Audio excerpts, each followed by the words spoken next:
The mark of a true researcher is to retain a suspended judgment until all the information is in.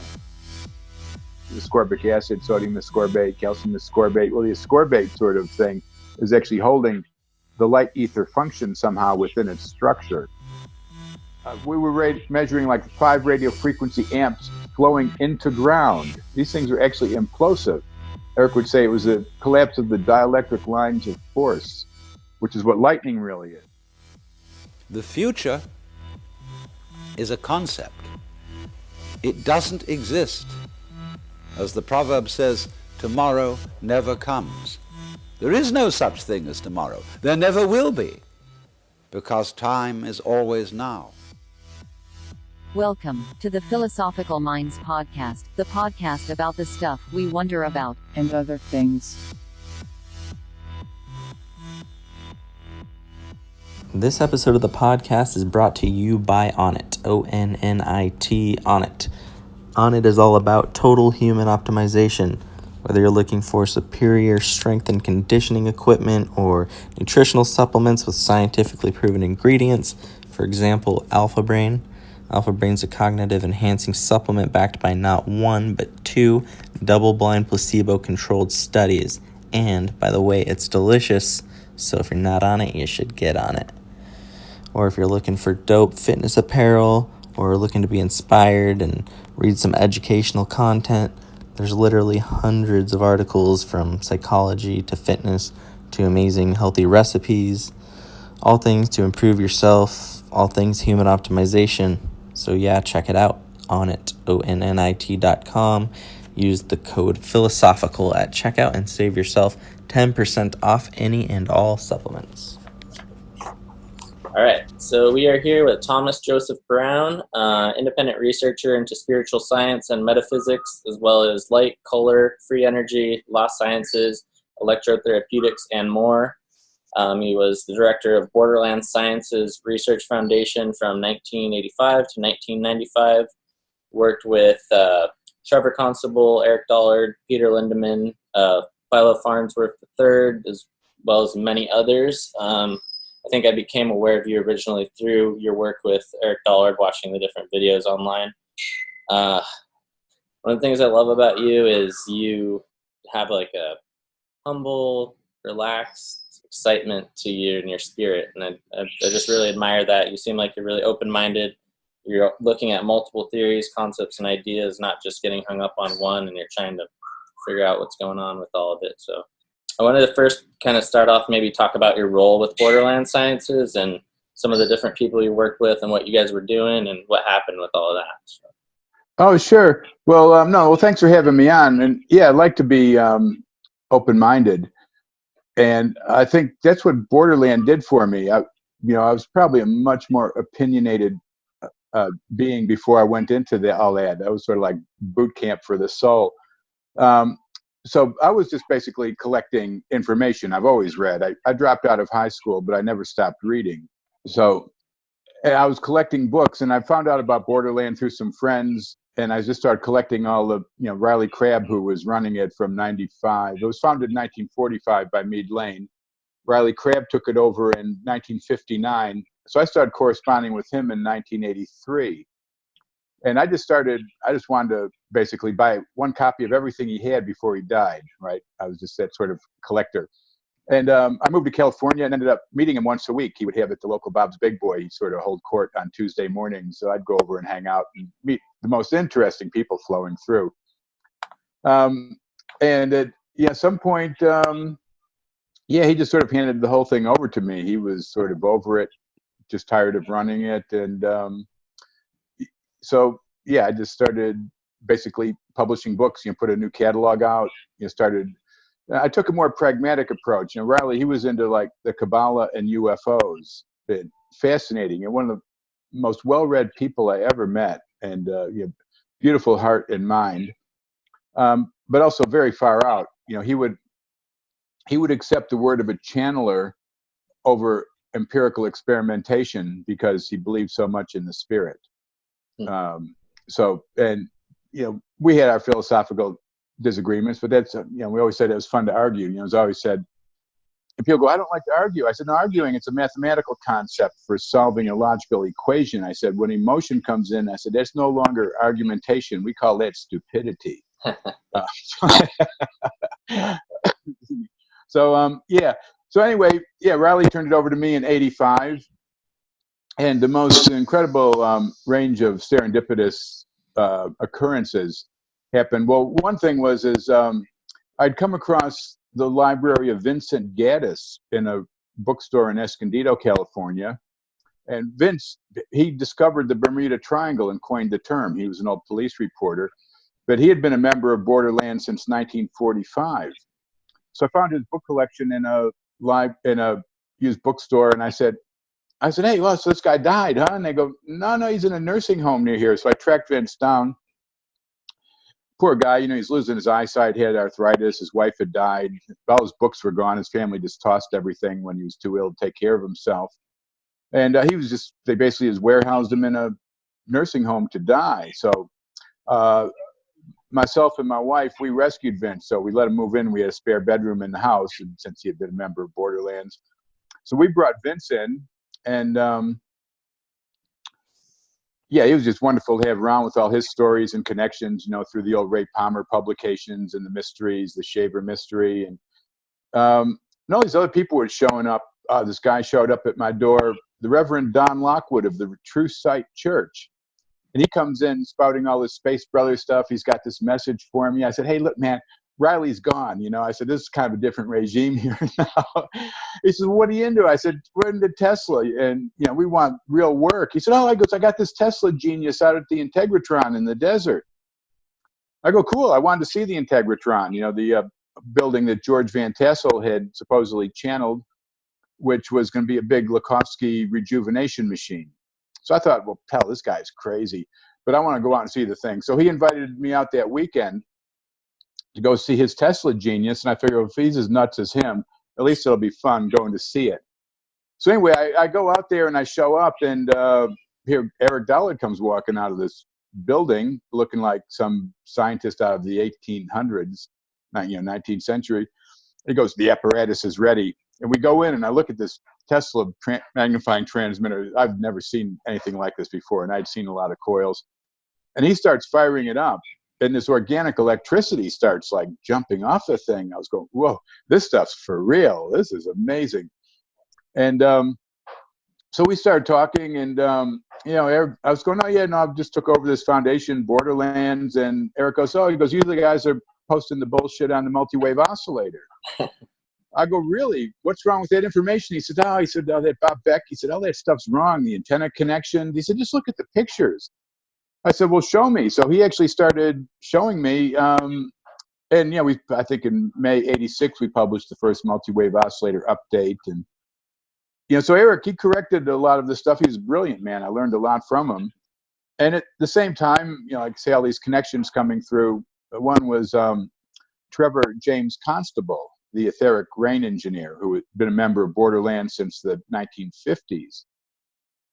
Of course, he knew old Vince. So I kind of fell in the middle of all these like old timers and stuff. So I would get all their old stories and connections. But Trevor was doing the etheric weather engineering. And I remember I was out driving one day on Highway 5 down Southern California, and I saw this old Ford Ranchero going along with a couple of these like Trevor-like weather guns hanging off the back. So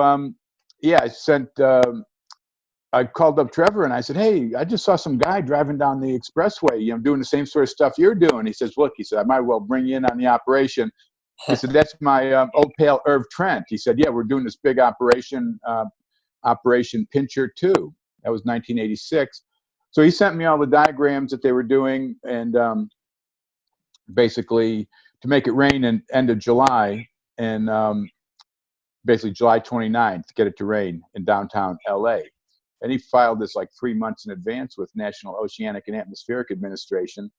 And sure enough, he made it rain on that day by doing his operation. But Trevor, one of the great mentors I had a number of them, fortunately, through Borderlands and related. He turned me on to Rudolf Steiner's work. And I said, Steiner, I go, yeah, that's that Christian mystic stuff. I looked at that when I was younger. I didn't really care. He said, no. He said, look the natural science stuff. Look at what they were doing to Goetheanum. And I started looking at Goethe's theory of color, which totally blew me away because I believed in Newton up till that point. And just pick up, I had a lot of prisms. I just picked up the prism and I go, oh my God, how could I have been so misconceived about things? And in discussing this with Eric Dollard, then I realized, because he's saying, well, look, electricity is not, he says, this whole electromagnetic spectrum thing is wrong. He said, electromagnetism is a combination of electric and magnetic, dielectric lines of force. That's what rises the Planck and the photon and all that. These are just like secondary effects of this, like weaving of these forces. And then I realized, basically, Goethe's theory of color and Eric's interpretation of Tesla physics were completely congruent. So we did a lot. I published an article, probably early 90s, the relationship between, color formation and electric forces. Because Rudolf Steiner said that electricity was the fallen light ether, but they'd never really said, they said somebody's going to figure this out, but we haven't figured it out yet. And I felt that Eric and I pretty much had found the pure archetypal form of that in the work we did together on that. I definitely want to get into that eventually. I wanted to ask you what ended up happening with Borderland Sciences. Did you guys get some pushback from the electrical companies, and did you guys run into some issues with that kind of stuff? No, we never did. Eric is a very unique character. I mean, being polite, he's the most brilliant, total asshole I ever met. He's one of the greatest teachers in my life, and also one of the greatest banes, because he's got severe characterological dysfunctions. And I say that with politeness, because I still love the guy as a brother, and I really miss him as a friend. But the people who he attacks the most are the people that put the most help into helping him. He got me actually in a war with Marcel Vogel, right? When I first started hanging out, and I'd never been in touch with Marcel Vogel, and I'd known about his work with the crystals and at IBM, and I had a great respect for Marcel, but Eric's telling me, oh, he's stealing my work, he stole my notebooks, he's doing this. So Eric had me write this like angry letter to Marcel, and I get this, Marcel's going, look, this guy's nuts, man. Yeah, and so, Eric had pushback from electric companies and stuff. Eric is absolutely brilliant. I mean, he's one of the few people that really grasp the fact that we're not on the linear electromagnetic spectrum, and how, not that he's totally correct, but his engineering and historical knowledge of the electrical sciences without compare. So, yeah. I still recommend people to check out his work. Just don't believe what he says about the people he worked with. Right. And that's just, and it's weird. It's one of the things I learned about Borderland, with working with all these people. They're all very unique characters. The most incredible geniuses seem to be the ones in the most outside of like social compact, so to speak. Yeah. You'd meet the guys like Trevor Constable that fit in, right? Because they were like professional engineers. He was chief radio officer for Matson Lines and a military historian, hanging out with the likes of General Jimmy Doolittle and Curtis LeMay and stuff like that. So he knew how to act in public. Some of these other guys didn't, right? Electrical engineers in particular, they're some of the funnest personalities to observe. Yeah, well, one of the things I found with electrical engineers, electronic engineers, not so much electric, but I've known a few electronic engineers, absolutely brilliant, switched on people, but they were kind of like Riley. They would, Riley Crabb, they would trust channeling or intuition over actual physical experimentation.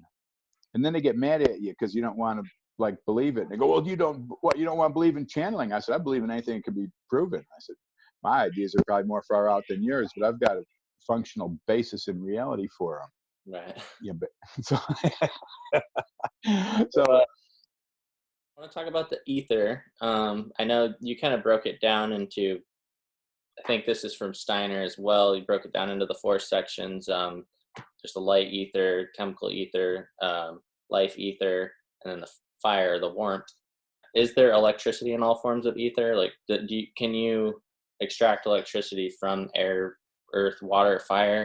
And then I was thinking about the emerald tablet is as above, so below, as within, so without, and the principle of polarity. And so I'm looking at the different ethers, and I see there's the fire and a warmth ether. So my mind automatically thinks, well, is there a cold ether, or is the warmth is cold just the absence of warmth? Is there a cold ether that you can extract energy out of? Or is it a cold force of some kind, or is that just a total oddball question that doesn't really relate? Yeah, well, I think you have to sort of understand the structures. And the term ether, I mean, it's an ancient thing, but then, following maybe the Age of Enlightenment around then, with these different experiments with light, Fresnel and Fizeau and them, that they sort of had to create this hydromechanical ether as some sort of functional thing that was transmitting light waves. But when Steiner spoke of the ether, it was more of formative living forces. I'll try to explain it in a simple sense. So you're talking about fire. Fire is an element. So there's 4 elements and there's 4 ethers. So the elements, as we know, earth, water, air, fire, but they're not the states of matter as is commonly thought. And one way to understand this is, so earth and water were manifest, air and fire were unmanifest. And what they meant, because now they say, well, air, that relates to the gaseous state. Where's the word gas came from? That came from von Helmont. When he was first one that actually started figuring out that gases actually had a molecular component. And this really confused him, because in the old consciousness, air was unmanifest. There shouldn't have been anything there. And the word gas actually comes from the word chaos. You see the similarity because of this confusion that there actually was molecular matter that was not in the earth or water realms. So when we think of these 4 elements like that, we can't really think of them in the 4 states of matter in our modern consciousness. So there's a brilliant book, Man or Matter, by Ernst Lehrs. Trevor Constable turned me on to that. That's where I derived a lot of this, pragmatic metaphysics, using Goethe's method for extending your consciousness into natural processes as, functions of cognition. So basically, we have the 4 elements, and you have the 4 ethers, which are the life ether, the tone or chemical ether, the light ether, and the warmth ether. So we can think of the warmth ether as like the ego forming. Steiner spoke of, like in his beekeeping course, about how, bees basically, they have to maintain the warmth, through the way that they buzz, with their wings around the hive. They have to maintain an integrity of warmth above or below a certain point, or the hive dies, right? The ego's gone. And same with us, right? We've got temperature range that we can function within, or we're gone. And this is even true in the soils, right? In the no-till methods of soils, where you build up the microbiome in the soils, that they also have to function within the same range of temperature as the human body in order to stay as a living soil. You can't really be plowing them and pouring more stuff in every year, because that just overall depletes it, and the soils no longer build up as a real organic function. So in that sense, the warmth ether is the organic binding process and the ego forming part of our being. And then the fire is that which releases it. So when we see a fire flame, right, we see it actually pointing up to the sky. And what happens to the biological material? It dissociates and just goes down to like the base earth element, which is carbon in Rudolf Hauschka's system.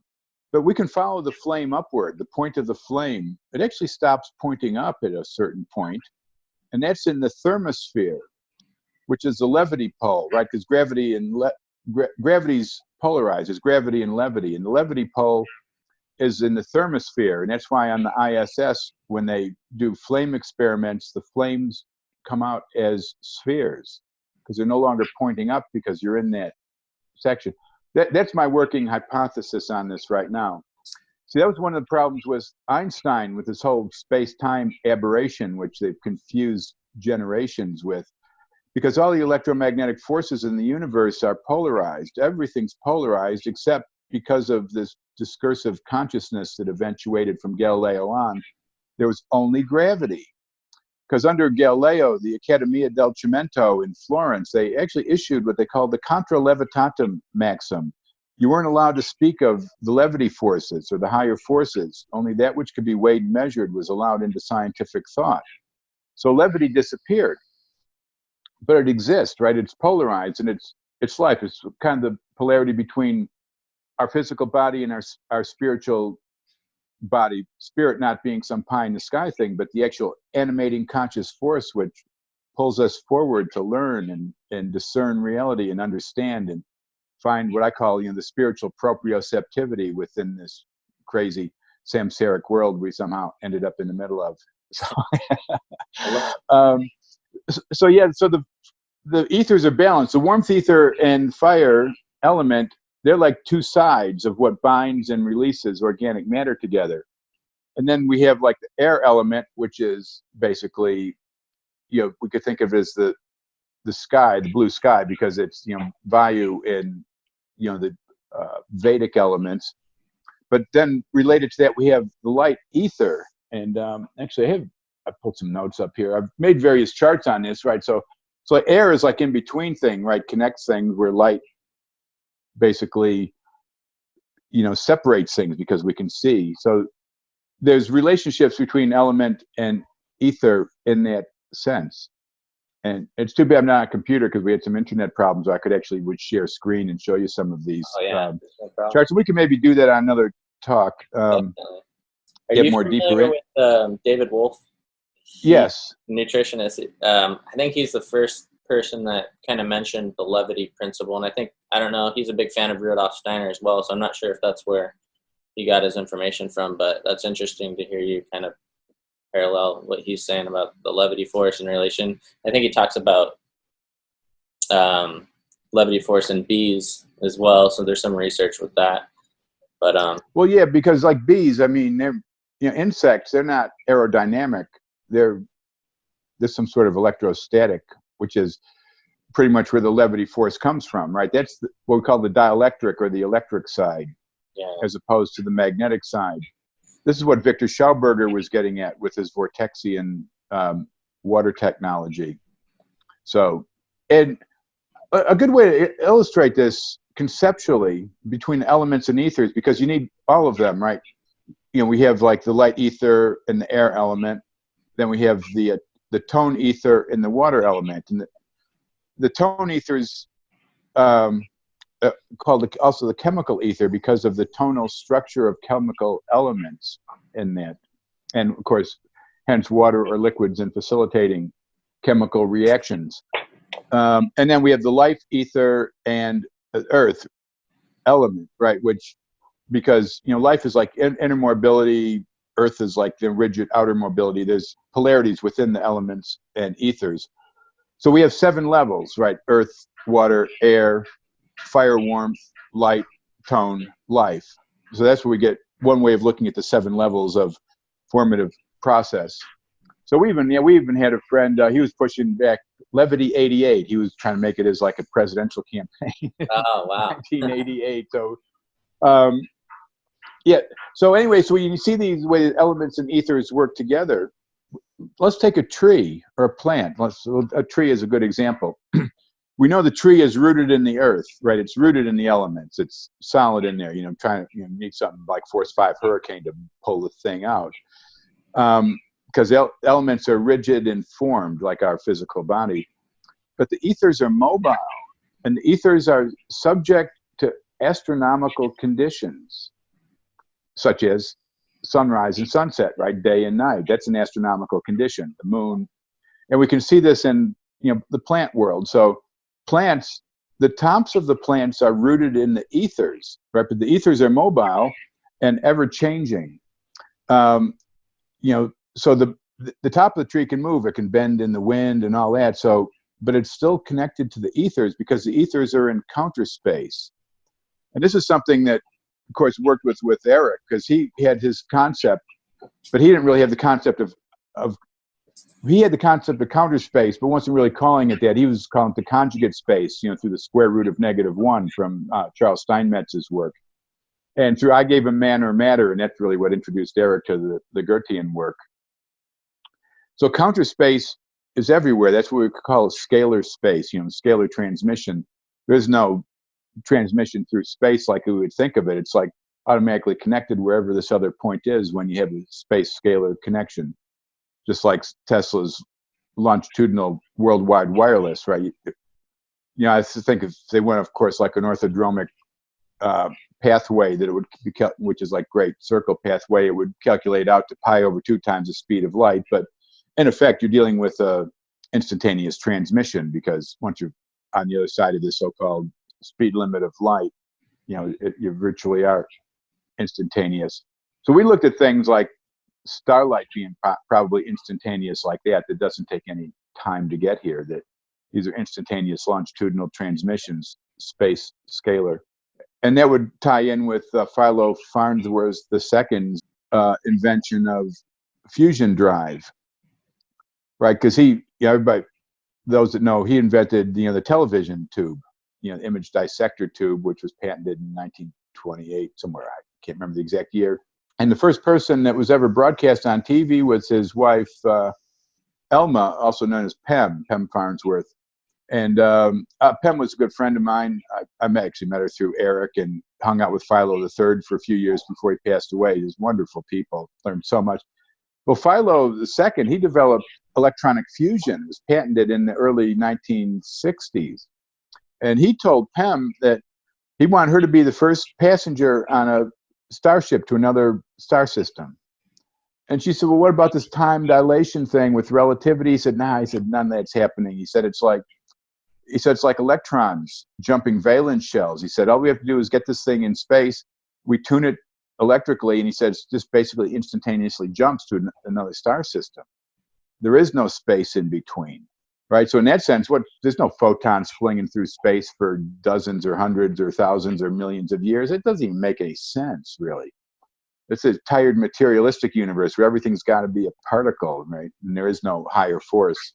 So yeah, anyway, I'm rambling, so ask me a question. Oh, no, I love it. Electricity, we got magnetism, dielectricity. Are these considered forms of energy extracted out of the ether or deriving from the ether? In a sense, we could say that. The way I looked at it from an archetypal structure. So like Steiner said that the electricity was the fallen light ether, and I'm thinking, well, and talking with Eric, like he was saying that, well, the discharges off the magnetic side, magnetic coils is more reddish, and the discharges off capacitors, the electric or the dielectric side, is more bluish.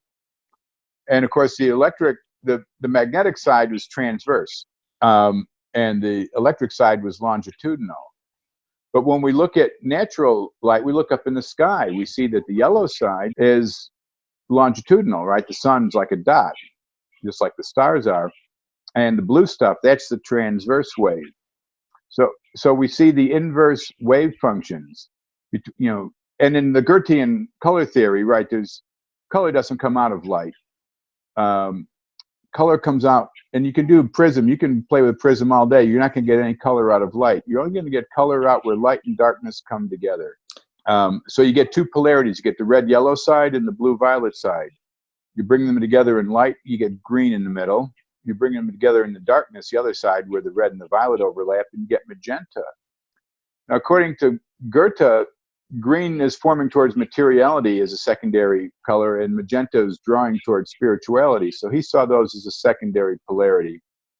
Then there was the great Indian color healing scientist, Dinshaw Gadiali, the Parsi Edison, with his spectrochrome color healing system. And even though he was an ardent Newtonian, his color system still expressed the Goethean process within it. And he said that green and magenta had the same wavelength, but rotated in opposite directions in the ether. So we see, so basically color formation in this concept, you have the red-yellow side and the blue-violet side. You bring them together one way, you get green. You bring them together the way, you get magenta. If we look at their reflection or their fallen light ether aspect, so then the magnetic is the red side, the electric or dielectric is the blue-violet side. You bring them together one way, you get transverse electromagnetism, which is the retarded system we have in use today that has to be like pumped down wires with magnets or forced with batteries. You bring them together the other way, what Tesla did, and if you look at Tesla's patents, where most of his patents are circuit controllers.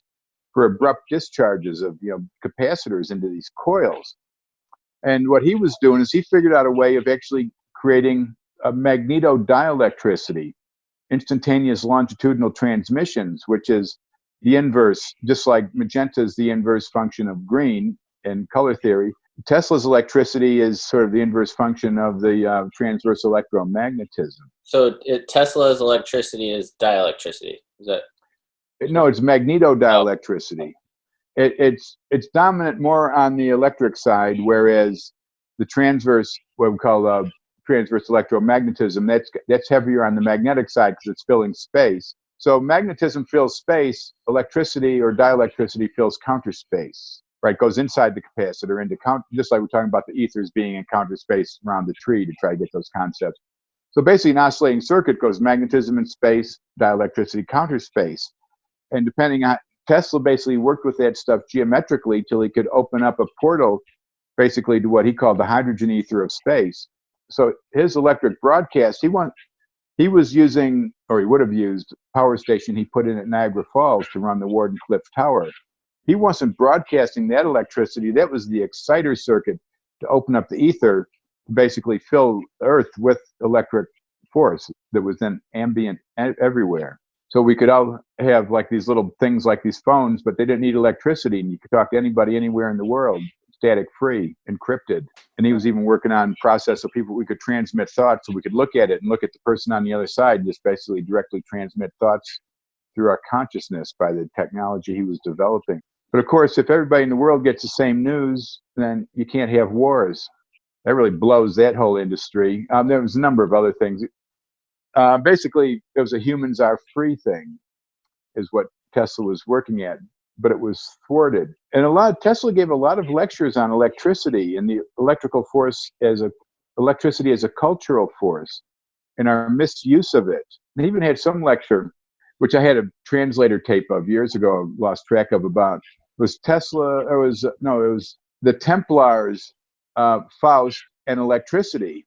And Steiner said the reason that we misdeveloped electricity into this degenerate form we're using had to do with what, like the Catholic Church did to the Templars. Wow. I can't remember all his reasoning, but some of that stuff was a bit out there. So I mean, when you get into stuff like Steiner, you get lost. Like Trevor warned me, right? He turned me on to anthroposophy, but he says, be careful about those anthroposophists. He said they live inside their head. Yeah. And I go on a lot of anthroposophical lists on like Facebook, and they're so conventional and believing in conventional science. And you actually bring in some of the stuff Steiner talked about, they get pissed off at you. And they've come out, the anthroposophical medical societies come out in favor of vaccines and stuff, completely opposite of what Steiner was. So once stuff gets all cult-like, you lose it anyway. But the pure scientific work, that's what I was into. So the natural process. Go ahead. With the electricity coming from counter space, that electricity doesn't decay. Is that correct? No, it actually grows vegetatively. Jerry Vassilatos in his Lost Science book, or it was the Secrets of Cold War Technology, in the chapters he wrote on Tesla, he describes how Tesla described this stuff over days, would sort of grow vegetatively with the words he would use. And that was one of the things I noticed with Eric's coils, this coil that he had out the Integratron, this Tesla magnifying transmitter. The discharges were very organic. It was not electromagnetism. And basically, below coil resonance, it looked like, depending on the pulse rate and bandwidth, it would look like the limb structure of different types of plants. And below, and above coil resonance, it would look like different types of root structures. We could vary it with the pulse rate and bandwidth. It was absolutely fantastic stuff. And at coil resonance, it was trying to jump back on what we call a critically damped curve, which looks like basically a fern tree or a fern. Because Eric would say that's close to monopolar. It's trying to jump back on itself. And when we were seeing these discharges, as we need coil, just because you don't got another name for them, they're coming off the top of the coil. These things would be like maybe 8 to 12 inches, just absolutely beautiful forms. We were measuring like 5 radio frequency amps flowing into ground. These things are actually implosive. Eric would say it was a collapse of the dielectric lines of force, which is what lightning really is. And of course, now we relate lightning to like electrostatics, right? it's like a static charge. You rub your feet on a rug and you go touch the door handle and you get a little spark. Well, that only happens on dry days. It won't happen on a wet day, right? So what then is a relationship between lightning, electrostatics, right? Like Wimshurst generators, electrostatic generators don't work as well in high humidity, but we get the most incredible lightning discharges in the middle of rainstorms. So there's two sides to all of these things. There's like an electrical side and an etheric side. I think Reich sort of confused some of that as orgone and electrostatics, trying to equate them. I think the orgone is more the pre-material side, and when it actually becomes like an electrostatic charge, you're forming more into the material. And that was my one regret of Eric sort of drifting off and working with different people and then fighting with them and coming and going. I believe it's the nature of samsara now that everybody's fractious and hard to work together. This is a nascent science. I'm just putting out sort of the ideas I'm putting out. I would say are more philosophical and archetypal than scientific, but they're based on scientific processes, prismatic experiments, electrical discharge experiments, metamorphoses of plants, and relation. So that's, like I say, this is a nascent science, approaching it from a philosophical point of view. There's a lot of work to do. We throw these ideas out there and hope that some young, intelligent folks pick them up and pursue them further. And in that sense, I'm always happy to share these ideas, and anybody gets in touch, happy to direct them further into further resources, where to go with them. Yeah, there's one guy I listen to every once in a while, Dan Winter. He talks a lot about phase conjugate dielectric capacitance, and the related to something that's beneficial for seed germination, something that has to do could be, Dan sort of speaks his own language. Basically, what he's saying is true. I mean, he's basically looking at the collapse side. The difference between sort of my approach and Dan's approach is he's still strictly a Newtonian light wavelength and all that. He says magenta's not a real color, right? He sends me like Wikipedia entries and stuff. But actually I have a lot of respect for Dan's work, his geometric approach. He's a brilliant man. So yes, in a general sense, I agree with him. It is, but I struggle. I've tried having a few discussions with Dan over the years, and basically he sort of creates his own language out of these things, and it's very difficult to comprehend for me. And maybe other people get something out of it, and I'm glad, but I try to stick with functional language that makes sense. That's what I like about you. So kind of like a kind of related question, with like the solar and geomagnetic activity, basically everything in our body is affected by this. How is that so? So when we're looking at the sun and we're observing the activity, what is that telling us from the sun activity? How does that translate into how it affects us or our DNA? Well, one good way to look at that is Giorgio Picardi's work. He was the chemical chair at the University of Florence in the 50s and 60s. And you can find a book of his on rexresearch.com, The Chemical Basis of Medical Climatology. And what he was doing is he was doing experiments in the creation of colloidal solutions. Bismuth, I think he was taking bismuth chloride, mixing it in water, getting this bismuth oxychloride solution. And they were timing the formation of the solution. They did like 10 years of experimentation on this stuff, spanning a couple decades. And they did it all over the world too, like in Italy, Russia, down on Kerguelen Island off of Antarctica, French territory there in the South Indian Ocean. And basically they would do it in regular water. They would do it in structured water, which they were using mercury bulb stuff like they used for descaling tanks. He explains it all in his book. But basically, 4 experiments at a time: regular water, structured water with surface tension reduced through these mercury bulbs. Then those same 2 inside Faraday cages. So basically, they would do it every day and graph the results against solar and geomagnetic activity, solar flares, sunspot number, etc. And basically, yes, direct correlations. And they also did blood coagulation experiments where they would take chicken blood and they would have these little like glass tubes with balls on the end, and like every second they would dip the thing in. Have some scientists over the watch, and they just count how many seconds until the thing coagulated.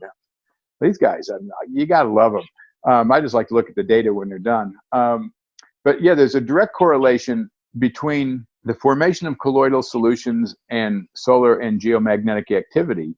And of course, our blood is a colloidal solution, and they showed that there's a direct correlation then with the blood coagulation experiments. And what was interesting in that is they found when they graphed like 9 years of the best data they had together, they found there was this anomalous sort of negative spike in the data. And it happened on March 21st. So Picardi, he actually worked out, looking how the Earth was moving through the galaxy and all that, and because we move in an elliptical orbit. So even though the ellipse is different, the speed's the same through them all. Steiner showed there's still a few problems with that, but we'll accept the model for functional purposes. But so basically, when Earth is coming up around and starting to point right towards the galactic center, that's right at the March equinox, and that's when it's going fastest in its whole orbit through the year in the ellipse. And it's pointing directly at the galactic center, and that's when they had this drop point in the data, which was only there when they looked at the 9 years of data. So even our relationship with the galactic center is causing effects on our system. And then that relates as well to Lily Kalisko's work with metal crystallization experiments, gold chloride, silver nitrate, crystallization of these solutions at different astronomical event periods. The most simple one to understand is gold in the sun. And when gold, during a solar eclipse, when the moon moves in front of the sun, the gold won't crystallize properly anymore. You get dark streaks. Her work goes back to the 1920s on this. Steiner tasked her with trying to find a scientific relationship between, the old alchemical consciousness of the metals and the scientific process. So I did a video on her work about 4 or 5 years ago, working of the stars and earthly substances on her experiments with lead and Saturn. It was quite interesting when Saturn went a major conjunction of the sun and was behind the sun, like the crystallization properties of lead disappeared. Wow. And of course, we've got the trace elements of these in our blood. She did a lot of other work too with the minerals. Her work, these Germans, she did like 40 years of these things. But she gave a talk in 1964 of gold in the signs of the times to a group of anthroposophical physicians. And what she noted is in the 1950s, she was getting gold crystallization. The dark streaks that she would get during eclipse, she was starting to get them all the time. And she said something's disrupted the connection between the sun and gold. This macrocosmic, microcosmic connection is disrupted. What is it? We don't know. I took one look at that. I had electricity, right, over the horizon, radar, etc. A further conception of our relationship, between the elements and ethers. These things have been disrupted, these connections. And of course, with this whole electrification of the planet, we look at people going 5G. Well, there's no thermal heating. It's already been proven safe by the industry. I'm going, go look at like Goldsworthy's work from 2012.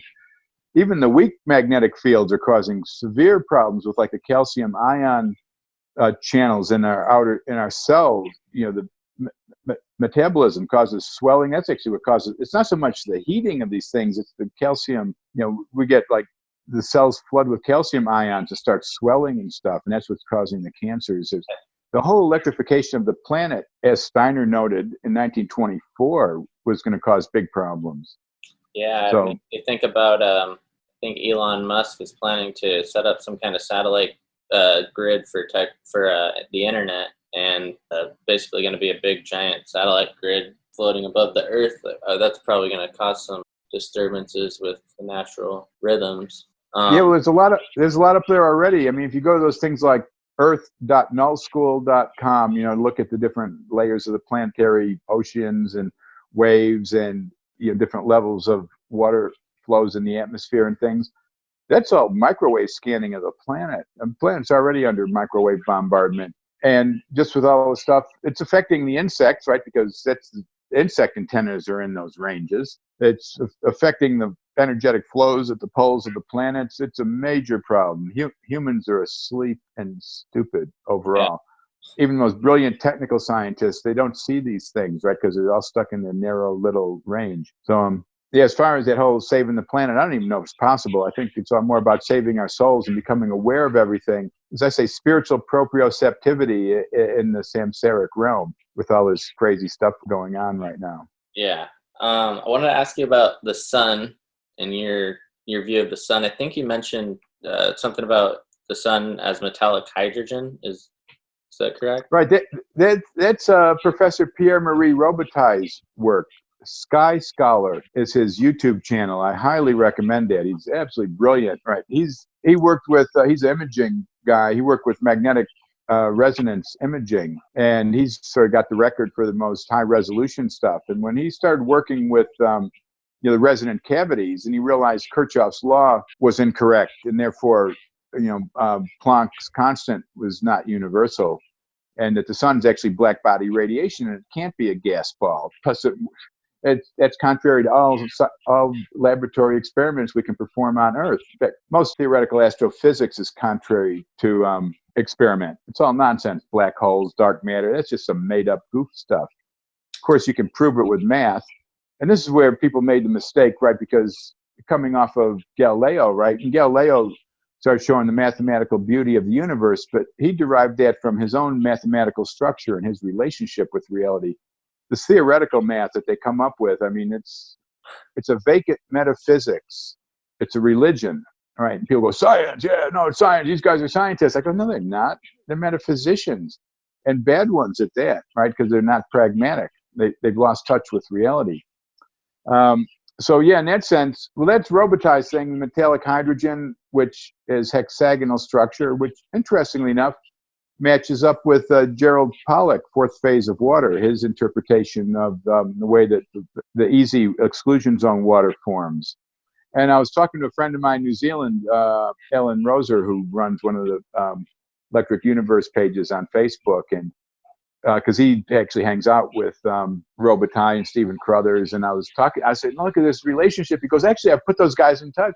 He said, they're all talking about that. So that's cool. So I'm going to see Gerald Pollack in a few weeks. I'll be over in Germany for the International Water Conference. That's awesome. Some of these things will be in active discussion at the time. So, but then there's also Wal Thornhill's lectures on the electric formation of stars. So this stuff's not settled. I believe there's relationships between all that. There's so much to study. I mean, you really need a research foundation. Like somebody asked me, they said, what kind of lab would you want? I said, I don't want a lab. I said, I want a science intelligence center with enough funding that I can have teams of people working on these different projects. And we have weekly and monthly meetings where we correlate all the ideas. Yeah. That's why I say we're all scattered. Like in old Star Wars, like the Dark Forces, they're all marching in unison. With the Jedi, they're all these like crazy, odd-looking characters running all over the place. And I think the analogy is fairly true. So with the sun activity, kind of know how that affects us a little bit with the studies that you mentioned. So what would be something that we should be worried about if we were to observe of the sun that could potentially harm our body physically, or like sun activity that we could look for that would indicate that it's going to be harmful to us in some way? Is that something that's detectable? Well, there's people trying to figure that out. There's different groups like the Suspicious Observers. They're trying to watch the sun looking, because their thesis is that we're heading towards some major sort of solar micronova thing or something. There's something to that thesis. I think the solar flares themselves, not so much, that's not the worry. The big worry is our integration into an electrical culture. Mm-hmm. Big solar flare like the one, it's funny, the name escapes me now, the one in 1859 back there, the Carrington event. Something like that happens today. And we actually have seen flares like that. I think it was around 2002 or 2003. There was a giant flare like that shot out the back of the sun, but it went the other direction. If that had hit Earth, half the population would be dead now anyway. That's the stuff we got to worry about. The grid going down and the big flares. Yeah, there's been the Earth facing quiet. This has been noticed for the last couple solar cycles. These big sunspot cycles rotating around, but when they face towards Earth, they kind of die down, and the big flares are mostly going off in the other direction. And my friend Burl Payne, he passed away 2016. Burl, he developed the first commercial biofeedback stuff back in the 1960s. He was a brilliant researcher in bioenergies. But he was always doing these meditations, group meditations on the sun to keep the sun calm so it wouldn't flare towards the Earth. It was quite interesting because he passed away, I think it was August 2016. And then right after he passed away, this giant sunspot thing opened up on the eastern limb of the Earth and pointed right at the sun, shot a flare right at the Earth. I'm going, it's getting back. Burl's gone. You never know. At some level, we might be integrated at that point, in the consciousness level. So Strict science will tell you you're nuts, but like I said, I think they're nuts because they believe in black holes. Yeah. So. With as far as the planets and their influence, what kind of research and studies do we have on how the different planets affect our biology or life in general? I think it's the cosmological botany you had mentioned. Right. I was going to bring that in. Well, that actually shows that there are the effects. I mean, for one thing, we have Kalisko's work that shows that the planets and the metals are integrated in. But if we look at the cosmological botany and we realize that plant morphology, the actual structure of plants is based on the relationship, our Earth's relationships to the planets as they appear from Earth, what we can call the geocentric, or the Tychonian relationships. So we see, like Venus, it makes a 5-pointed star over 8 years, right? The 5-to-8 golden ratio, and that's what the pentagon is. Mercury, it makes like a 6-pointed star, 3 inner, 3 outer. How long, what we call the synodical periods when they meet up. And these actually weave their way into plants. I think I saw the demonstration of that. You had one with Venus on one of your videos, and it constructed a beautiful, it looked like a flower, the way it was kind of spiraling and rotating. Right. Yeah, you can go to YouTube and search for planetary flowers. There's a number of people that are doing animations of these things now. But that's what we call the doctrine of signature. So if you cut an apple on its perpendicular to its axis, you see the 5-pointed star in there. Same with papayas, right? That's a signature. When you say an apple, you can have 5 apples, but an apple is also 5, PHIVE, right? The 5 is contained within there. So with cosmological botany, we look at the work of Lawrence Edwards, budworkshop.co.uk. And what he did is he was working with bud shapes, tree bud shapes, and the outer planets. And what he showed is bud shapes reach their perfect form when the outer planets are in conjunction with the moon around Earth. And he even graphed these out. He did quite a bit of work on it. It's fantastic work. So all the formative forces, those are the formative forces, are the planets. They're completely integrated into our being. It's the electrical forces and the discursive consciousness that eventuated sort of from Renaissance forward, which has separated us from it. But our bodies are still integrated into that experience. They're still reacting like at the very fine chemical level, as Picardi and Kalisko have shown. Plenty more experiments along those lines. But an interesting thing then, too, with Lawrence Edwards is one of the trees that he was doing the measurements of the buds wasn't reacting to the planets. And he was very puzzled until he realized the tree was growing right next to one of these big power transformers. And the electrical field was overriding the planetary influences. Mm-hmm. I've heard of that happening. So the whole planet is electrified now in many different ways. And it's about to be more so, especially if they put up the 5G satellites and stuff. I'm afraid. It's insane. Literally. Yeah, I think they have to put them every 500 feet or something to create the density or whatever. But yeah, that's for the local stuff. That's for those Boston Dynamics robots that are going to come and scan your face and check your Facebook posts with their artificial intelligence. That's coming. It's not. We can laugh, but it's not that funny. They're developing that stuff right now, and those robots can now do backflips up and down stairs. It's like that iRobot. I think it was a documentary. Yeah. No, it's definitely coming. Yeah. It's definitely coming. So, in that sense, the big solar flare might be the savior of humanity. A lot of people will die because you can't, just even the U.S. has done that, in their risk assessment of the grid goes down. Everything up 70-80% of the population can be dead in 6 months. Wow. If the grid goes down, there's no food distribution. Everything's reliant on electricity. Plus, people will be fighting. It might be the salvation of humanity at the, risk of losing 3/4 of it. Yeah. But that's happened in the past. It seems like every 12,000 years or so, there's these great catastrophes. The last one was some sort of comet hitting, whether that was it or that was just part of the whole thing. It's hard to really know. but many different lines of thought seem to be leading us into that. We're heading into that right again now. So it could be electrical, it could be many different things. But and I've actually developed a symbolic language out of the elements and ethers. So for me, like I said, I take a more philosophical approach, and not from the scientific side, but more from the metaphysical side. I've gone into what called the Vajrayana, the Tibetan mandala meditations, which I've been doing like 40 years. So from Lama Anagarika Govinda's work, Foundations of Tibetan Mysticism, where he lays out the functional processes of the mandala. And again, Govinda was German, right? So he like laid this stuff out in proper schematic form. But so I've actually merged Steiner's etheric sciences and Govinda's mandala sciences as a formative process, which is really some of the work I want to do in the future. I'm looking at doing like immersive environment, augmented reality processes to put people in the mandala and show them the symbolic architecture for what I call sort of orientation of the soul. So you understand, because you walk outside, you see the blue sky, the yellow sun. This is the mandala express. This is what they try to show you in the Vajrayana teachings. It's not, this stuff's not like theosophy where you got to have some master channel some stuff down and you believe it. That's all cool. I'm glad people believe it if it makes them happy. But I want integrated process with reality. When I die and my life flashes before my eyes, which is the energetic system of the chakras disconnecting from the physical realm, a separation of element and ether in that sense, what goes with me? What's my karmic pathway through the bardos? Is it the imprints at the unconscious level or the superconscious level, these interconnections with the planets, the cosmos, the center of the galaxy, all these integral energetic functions?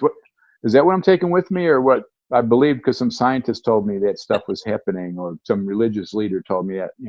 What is our pathway through it? So, for me, it's really more about developing a symbolic language, and hopefully, if humanity survives, see a renewal of the arts through a symbolic language, as like Kandinsky, Vasily Kandinsky tried to initiate, 100 and something years ago. And he was actually into theosophy and Steiner, even though he didn't really push it in this stuff. So I still believe humanity can still, to work forward, the spiritual sciences need to work from this archetypal basis. Because then it's not, you can't know everything, but everything you know can actually fit into an archetypal theory of knowledge.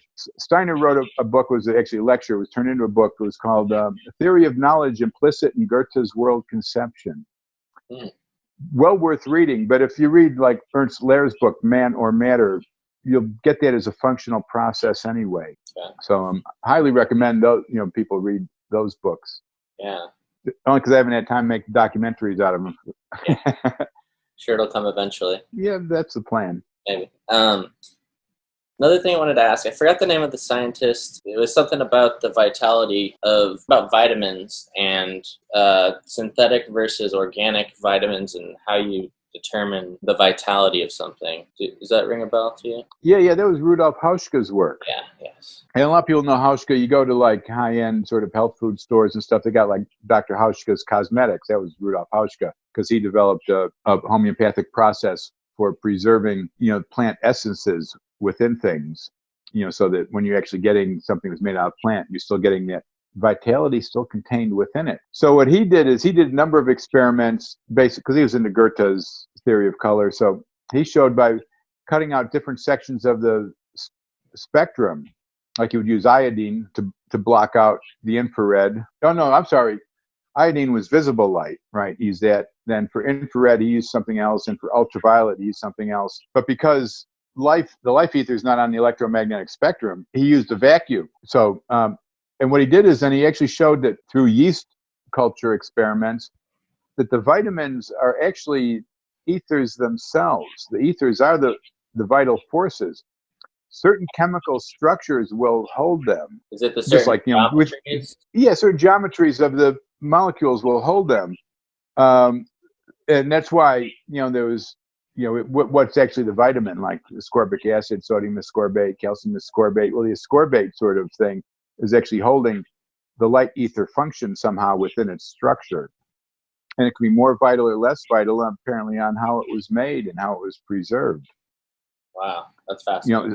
Yeah, so that'll come. The Nature of Substance was Rudolf Hauschka's book, where he described that. And I believe he also covered them in his book, Nutrition.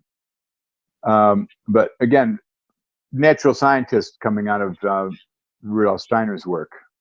Yeah. So, yeah, and then again, also then out there you had Theodore Schwenk, right, with all his water research and the vitality of water, where he would actually homeopathically potentize distilled water during different plant astrological conjunctions that are either beneficial or malefic towards plants, and then they would find that just the water would either affect positively or negatively the growth of the plants.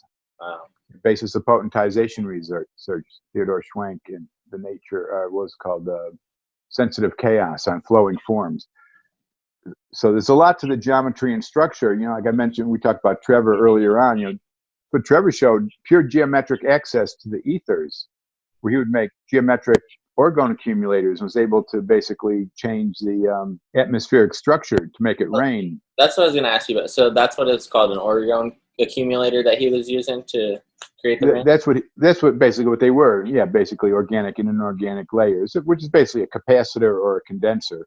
That's all orgone accumulator what is orgone? How would you define orgone? Orgone is, we call it the life energy. Trevor defined it as the chemical or tone ether. He related it to that because of its functional properties, which of course immediately got him ejected from the College of Orgonomy because they didn't like Rudolf Steiner because he was a mystic, even though he was brilliant. But Trevor went on and actually showed the functional reality of this stuff. So there was Operation Clincher, Operation Breakthrough, and then Operation Victor. Those were all what he was involved in, is that correct? Those were his operations. Yeah, they were all recorded, and I mean, we've got a couple videos of his work up on my YouTube channel, which is just Thomas Joseph Brown, just YouTube/Thomas Joseph Brown. So yeah, I've tried to preserve some of his work there. I still got stuff in storage. Yeah, life hasn't really been most conducive to keeping all this work together and staying alive. It's the funding all goes to crazy stuff. If you tell somebody you're going to develop a free energy device, you can get millions. And years later, it doesn't work, but people still believe in you because you got a good line of BS. Yeah. But meanwhile, if you're actually trying to get something functional like this, move these things forward, people look at you funny because they don't get it.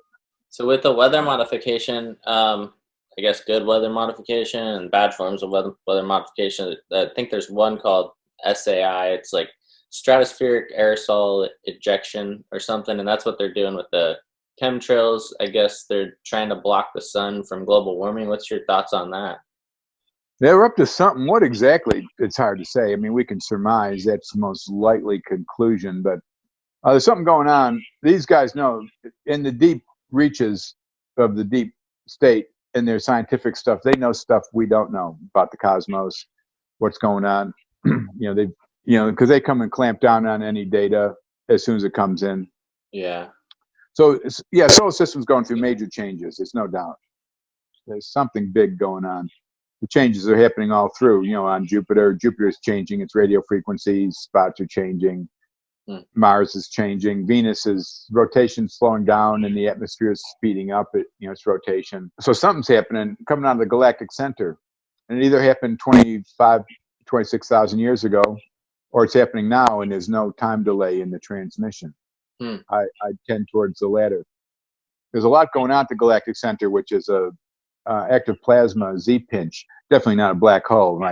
It's all contrary to what's going on around there at this point. And the Thunderbolts project, thunderbolts.info, and their YouTube, they've got a lot of really good things on the galaxy's plasma and black holes.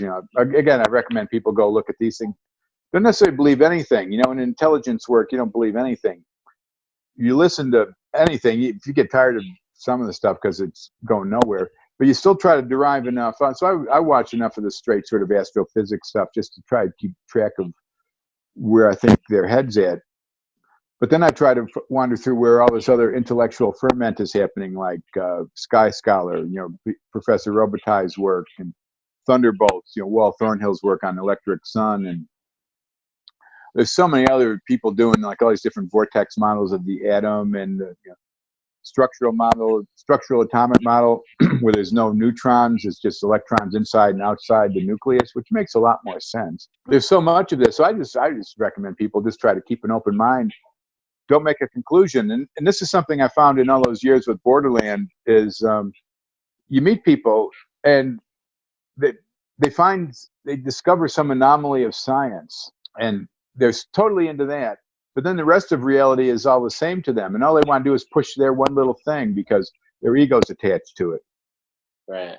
But instead of just keeping that open mind, so that's why I keep all these ideas are sort of floating. Like I said, I've got theory of knowledge, which is the mandala, and I use the elements and ethers as mnemonics for processing data onto, so that I can basically pull down the data from anywhere into a functional form. And as new data comes in, then it modifies and rearranges as a functional process of consciousness. Yeah. So at Borderland, I think one of the things you guys were doing at one point was tapping into the telluric forces or the telluric energies of the Earth. Is that just basically electricity flowing natively through the Earth? The telluric? Right. And again, electricity is a general term. We were calling that like the Vril force, or different telluric energies. Of course, we were measuring galvanic energies, different ways to look at it. Mike Thoreau and Jerry Vassilatos did some brilliant work on that, the earth tones, where they would put different forms of metallic rods into the ground and get different tones off the different metals. And of course, Jerry was in New York and Mike was in California, where we were, and they were basically getting different tones off the different metals depending on which coast you're on. The one East Coast was definitely getting much more electrical interference type stuff, where out Northern California, it was more organic earth flowing. I think you could probably still find Mike, I think somewhere online, he's put the earth tones you can download. I'm not sure, I haven't seen that stuff for a while. But yeah, for sure. And that gets into, Jerry did the 11-volume Vril compendiums, on basically all the different forms of earth energies, and how even called the ray of discovery actually comes out of the earth. And he looked at the development of technology from the Age of Enlightenment forward, pretty much happened, or really from the Renaissance forward, followed geographical lines and metal deposits. And then following that, then the laying down of our own metal deposits on the outside, the iron railways and stuff, and the electric line. Are these what they're called, ley lines?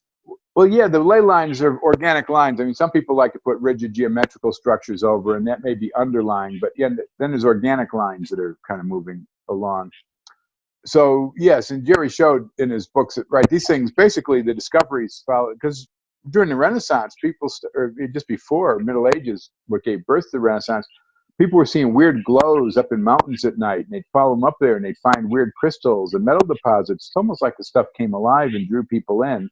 Wow. Then that aspect disappeared, but then people started mining, and he had like Reichenbach, with all his stuff and his odic force experiments, learning the forces of the metals in relationship to the cosmos. And as these things unfolded, the discursive consciousness, this materialistic consciousness sort of tried to shut all that stuff out and shut down the intuitive. It was this weird sort of struggle with, Steiner developed anthroposophy to help people overcome it, but now they use anthroposophy to like trap people in the modern world view. So yeah, it's a bit of a philosophical mess out there trying to wade through all that stuff. But basically what Jerry showed is basically the earth force itself, what he called the ray of discovery, gave birth to the technology, and these ideas came out of the earth. But as they came out, then people pulled the stuff out of the earth and built on top, and we built our own sort of new artificial ley lines, like I say, through the railroads, through the distribution, electrical distribution lines, and etc. And so yeah, fascinating work. But yeah, like there was Stubblefield's work with the earth currents, and he had like telephones, and he was heating his cabin in Kentucky with a couple rods driven in the ground and keep warm in the winter, and running lights. And there's nobody knows how he did it. I mean, and that's what's weird. Like it's talking about like these individual inventors, guys like Farnsworth, Stubblefield, T. Henry Moray. Nobody could reproduce their experiments, right? Because these guys had unique worldviews. So there's something about that as well, which is, I sort of promote the archetypal consciousness approach, because then you can like modify your view according to the archetypes, the functional archetypes of reality. If you look at like the forms of the elements and ethers and where they were actually derived and how they are actually functional aspects of consciousness, and you look at cosmological botany and how the actual forms of plants are related to Earth's relationship to the universe as it appears from Earth. It doesn't mean that Earth is the center.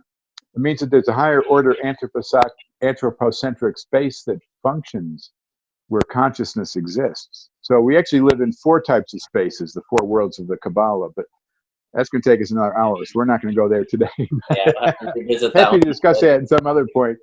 So yeah, I've heard of the Vril force. I think I heard it in association with some conspiracy theories related to Hitler. And have you heard anything with that? He was trying to harness the Vril force, and there's There was a whole Vril society, and I can't remember. I was reading that stuff 40 years ago. And even some of those guys thought we lived on the inside of the Earth. Yeah, the geocosmos. It was quite fascinating stuff. But that goes back, even Bulwer Lytton, older. But yeah, there's a number of approaches to it. But yeah, I think Jerry took it as a functional energy, right? Probably more coming from the Bulwer Lytton, the coming race sort of force, which of course, some of the Nazis were into. But even then, you got to realize a lot of that Nazi stuff came out of, the theosophical stuff. It's very possible Nazis even took the swastika from the theosophists. Mm-hmm. Again, a lot of that stuff was distorted, and there were, crazy mystics within there, and pretty much most of the history we got was distorted lies to make sure that, we didn't know anything that really happened, because all the Nazi scientists either went to the Soviet Union or the U.S. And I was even watching another great researcher to watch, the Dark Journalist, Daniel Litz. I've been watching his X-steganography series, and he was even pointing out yesterday, I didn't even know, he's been digging up some incredible stuff. Charles Lindbergh, who was a favorite of the Nazis, and there's a lot of Americans were tied in with the Nazis. He was probably working with Werner von Braun before the war, and even after the war, at Roswell, during the time of the crash. Charles Lindbergh and Werner von Braun were at Roswell. Wow, that's fascinating. What he's got. There's some weird stuff. So who knows really what happened? The only thing for sure that we can say is we've been lied to. Yeah. That's absolutely correct. How the lie works and what aspects there are to it, who knows? Some people think Roswell was aliens. It may have been, but why the aliens just happened to come down and crash when all these Nazis who were working on top secret discraft were there? Yeah. Did they call a thing in and make it crash? Was the alien thing to cover the Nazi thing, and then they had to make it up, or was there? Who knows? The thing is, don't believe anything. Just listen to all the stories and keep an open mind. Yeah, 100%. Because there was guys like what was his name? I forget his first name. Lynn was his last name. He wrote that space aliens from the Pentagon. He basically, his whole thesis was, with pretty good information, that the whole Roswell thing basically was, Nazis working with the space program and stuff. Apparently all the paperclip Nazis that came over working on the discraft were at Roswell. At White Sands, right over the hill. Yeah. I want to touch on Pythagoras. Where is some good places we can find information or resources or texts about him and his life and what he was up to? Oh, that's good. I've mostly read about him. Probably some of the deeper metaphysical stuff, or in that sense, mystical stuff, came out of or gotten out of Manly Hall's work. There's actually a couple sort of documentaries on him on Facebook on YouTube that I've pulled down over the years. But you got to remember, he was first. Pythagoras, he was over in Egypt studying with the priests there, and then the Persians invaded, and he ended up over in Baghdad studying with the Magi. So all that stuff, the Pythagorean theorems and stuff, that was the ancient Zoroastrian knowledge. That's where it came from. They're just sort of filtered through. And that stuff goes back, that's pre-Diluvian knowledge that survived. So that was Zoroaster, 9,000 BC, right? 10,000. So we're just looking like post-catastrophic reorganization of civilization. So that's where the Pythagorean knowledge came from. Pythagoras was a heliocentrist. So that all the flat earthers are going, but all the ancient cultures were flat earthers. I'm going, well, you're confusing metaphysics and stuff. And plus, it doesn't just because you thought something didn't mean you were right. But also, the oldest tradition I've been able to track is the heliocentric, which was Pythagoras, which is quite interesting. So the 3, 4, 5 triangle, what that represents, the 3 is the trivium. Are you familiar with the trivium and quadrivium? I was going to ask you about that, but I didn't know if you wanted to get into it. Well, no, we can get into it briefly. So the trivium, grammar, logic, and rhetoric. That's the 3 on the Pythagorean 3, 4, 5 triangle. Grammar, input, our ability to describe objective reality, or ideations that arise from the pure ideal form, like from the Platonic realm, not like, hey, I got an idea, let's get some wine and pizza and have a party, right? That's not an idea, that's an impulse, right? So you have to be able to tell the difference between impulses and ideas. So either, the description of objective reality or the description of true ideas that arise in the mind, that's the grammar side. Then there's logic. That's the sorting through to eliminate any discrepancies or discordant data and find out which is the true data, the logical argumentative process. And then rhetoric, your ability to express it. So it's input, processing, output. Actually pretty simple, which you look at in that. Then the quadrivium is numbers in their real and abstract form. Like we talked about the apple. You can have 5 apples, or the apple can be 5 because it contains the 5 phi, phi within it. Then there's numbers in space, geometry, space, sacred geometry. There's numbers in time, music, harmonic analysis. Then numbers in space and time, which is cosmology. And that's the 4. So you got the 3 and the 4, and the 5 is the 5 senses, right? And out of all of that, from the roots of those, you can derive everything you need from the mystery schools for the evolution of the spiritual soul, for the building of the inner temple. This was one of the great secrets of the ancient mystery schools.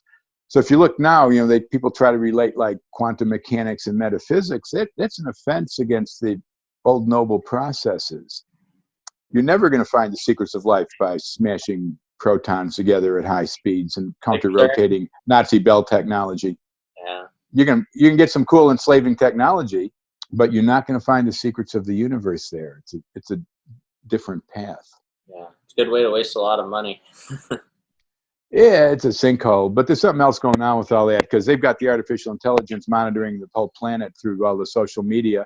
And they know, and you can see when they fire up, there used to be that guy Jesse from bpearthwatch.com, and YouTube shut his channel. He was tracking CERN, and he'd show when CERN was firing up with like heavy proton smashing, it would, we'd look at the GOES satellite. So it's actually crinkling the the magnetopause around the planet. Wow. People go, oh, well, there's not enough strength, and you're missing the subtle side of this stuff. And of course, then that affects people's behavior, and they can monitor with artificial intelligence, Instagram, Facebook, all of that stuff. The things you brought to my attention is CERN has diplomatic immunity as well. Oh, absolutely. It's a city-state. Yeah. Yeah, that's pretty crazy.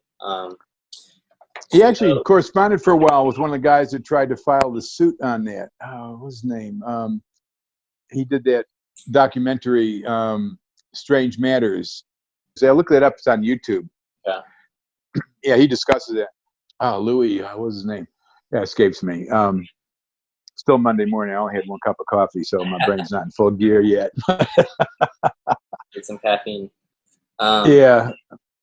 Well, I'll just ask you a couple questions to wrap it up. So who are some of your greatest teachers or influences, and what are some of the most valuable and informative books that you would recommend to the listeners on these subjects? Okay, well, Sun Ra, the great old jazz musician. Somebody asked me, they said, well, who was his influences? He said, the sun, the planets, bees, flowers. In that sense, yes, nature. I go along with Schauberger. Nature was my teacher, but which books put me in that direction and which people did? Well, I could say my great teachers in my life were, one of them, Riley Crabb. He gave me Borderlands, and even though I was a much different philosophical bent from him, he was still a great teacher in many things, in radionics, subtle energy, just a really wonderful thinker, and always open to the argument. He didn't mind if he was wrong, because he'd argue his point anyway, and he had such a depth of knowledge, you learned, while he did it. It was him, Trevor Constable for sure, one of the great mentors. Just taught me so much about the ethers, functional reality, just truly great friend, great mentor. William R. Corliss, the Sourcebook Project. And he was turned on. I found his stuff when I was going through Vince Gaddis's books that I bought out of used bookstore in Escondido, California. So I basically wrote to Bill Corliss. I said, hey, look, I took over Borderland, want to sell your books. And so Bill worked for Vince. told me, Vince, like I say, he was the old guy that developed it. And Vince lived with us for 8 years. We rescued him out of a nursing home, and just a wonderful old cat until we couldn't really take care of him anymore. He kind of lost it at that point, and unfortunately had to put him back in a nursing home. But at least we gave him 8 good years hanging out with all of us. But so he taught me in a sense. I said, Vince, he's a great mystery writer. He wrote Mysterious Fires and Lights, so many books. If you look his name up, he was one of the older guys before Frank Edwards and stuff. And Invisible Horizons, where he discovered the Bermuda Triangle. I said, Vince, there's one mystery that you could have solved in your life. What would it be? He said, can I have 2? I said, yeah, 2. What are the 2? What are the 2 greatest mysteries? He goes, Oak Island. He goes, I want to know what's buried in Oak Island. Island that History Channel's been running the thing on, but we're going back 30 years when I asked Vince this. And he said, the other thing is synchronicity. He said, I want to know that. He said, that's the great mystery. He said, synchronicity indicates a greater intelligence than materialistic consciousness can account for. I thought that was something really brilliant. I always loved that philosophical approach of Vince. But anyway, Vince told me, Bill Corliss, he goes, he works for the CIA. So I asked Bill when I was talking on the phone, I said, hey, Vince told me you work for the CIA. He said, let's just say I work for a large information gathering department of the government. He said, I'm not going to say any more than that. But what he did is he prepared scientific reports. So he would read through all the scientific, so he had to keep abreast of all the science that was happening and write reports, condense the stuff, information gathering. And he basically, anything that didn't fit the theory, he would collect into his source book project. Look it up. It's fantastic. So I've read a whole shelf of his books. I'm even mentioning a couple just as credit for sending him information, in the later years. And there's like 4 books on geology, like Neglected Geological Anomalies. So what he would do is he would categorize the information on scientific reliability, its reliability of source, on through to what anomaly rating is. Number 1, it overturns a theory. Down number 4, it's a curiosity. And he would rate everything by source, peer-reviewed science, down to common magazine article. And he basically took all this information. He read through like all the archives of science going back hundreds of years and categorized everything. And just the ability to go through all his books on biology, natural phenomena, geology, archaeology. Not only do you know what the current theories are, but you know why they don't work. So Bill was a wonderful mentor. And I remember we did a conference in 1990 in California, and I invited Bill to give a talk. He goes, I don't know. He goes, I'm not that good of a speaker. He said, what would I talk on? I got a shelf of your books, man. It's like, but anyway, so I would say, yeah, he was definitely a mentor in that sense of the ability to understand wide scopes of knowledge and correlate it into data. So, yeah, I would say they were some of my great, and Eric Dollard, I'd give Eric credit, even though I say in many ways he's one of the greatest banes of my life, but he was also a great mentor. I really learned a lot from him about how electricity works, and I'm always ever thankful, for that. So, yeah, just very fortunate. Some of the people that I, met through life. And I'm going to throw in just for fun, my old friend Rich Horton. I met Rich through Riley Crabb at one of Riley's Bob Bigsboy's court sessions back in the mid 1980s in Vista, California. And Rich came in, and it turned out he was friends with Richard Shaver, the Shaver mystery, the guy that wrote about the civilizations in the Hollow Earth and stuff. I'm going, really, Shaver? I gotta love it. I said, my friend Rich Toronto runs Shavertron, the only post-deluge source of Shaverania, right? This American kitsch sort of far-out stuff. But it tied in with all these ancient myths and legends of the Hollow Earth, so it's kind of fun stuff to explore. And Vince Gaddis, he wrote for Ray Palmer, who promoted the Shaver mystery, because Shaver wrote for Amazing Stories and stuff. So I put together a little club of Shaver mystery fans. I've got a picture somewhere of me, Rich Toronto from Shavertron, Rich Horton, who was Shaver's best friend, and Vince Gaddis. Vince loved the stuff because he thought he was warehoused in a nursing home ready to die, and ended up living with us and in the middle of all these flows of crazy people.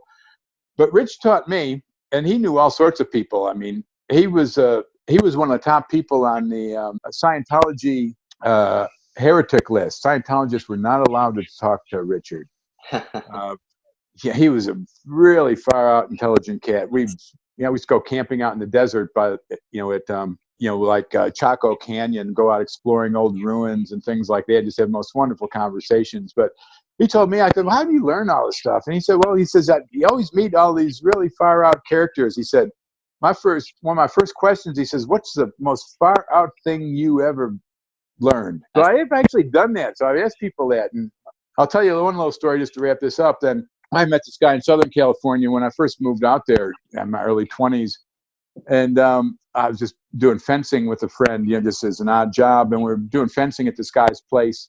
He's got this big ham radio antenna with magnets hanging off it and stuff like that.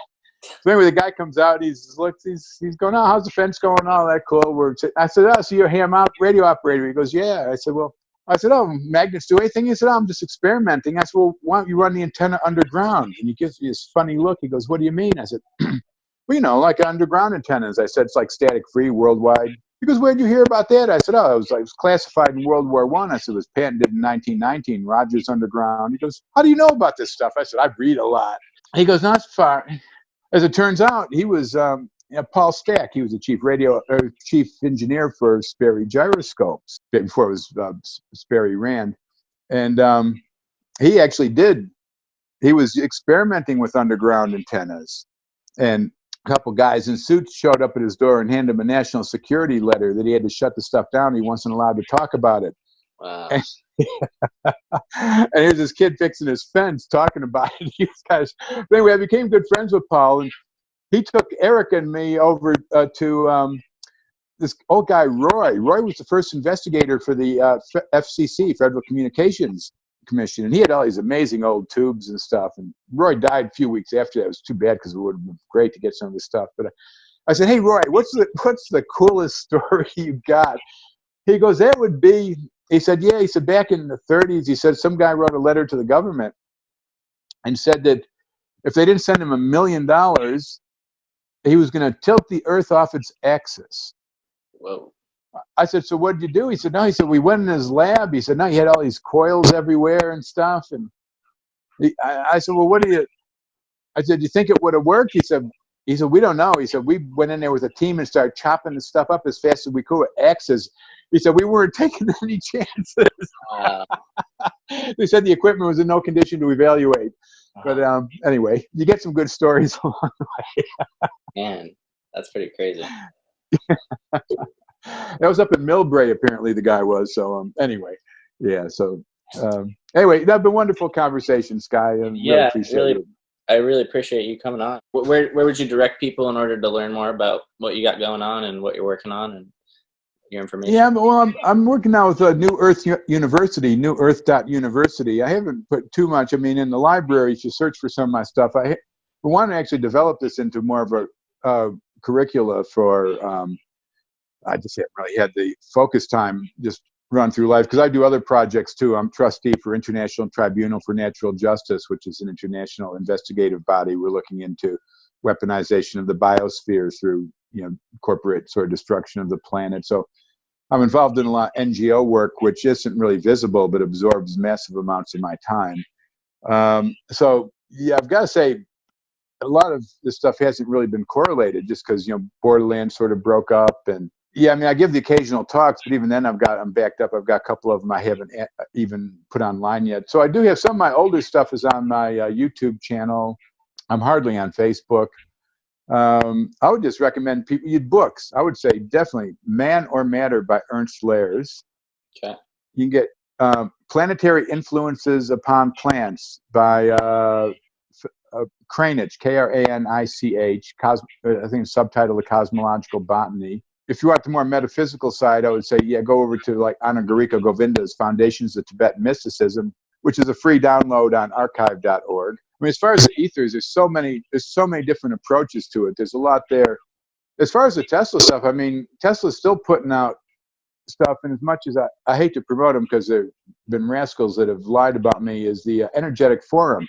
And they've been promoting Eric's work, and he's given some really wonderful presentations on the Wardenclyffe Tower, and I would highly recommend his scientific work, but don't pay attention to any of the nonsense gossip he tends to spout. So yeah, I'm going to still say, yeah, go get his. He just did a recent 4-hour one on the Wardenclyffe Tower, which I haven't had a chance to watch yet, but I will actually spend the money and watch that when I get to that, because Eric is absolutely brilliant guy. So yeah, a lot of resources out there. Just keep an open mind.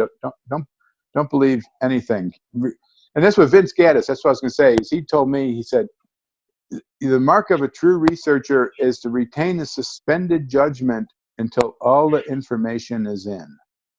Love that. So never make conclusions. Great. No. Well, thank you again so much. I really appreciate it. Hey, thanks, Guy. Hope to talk again soon, man. You take care.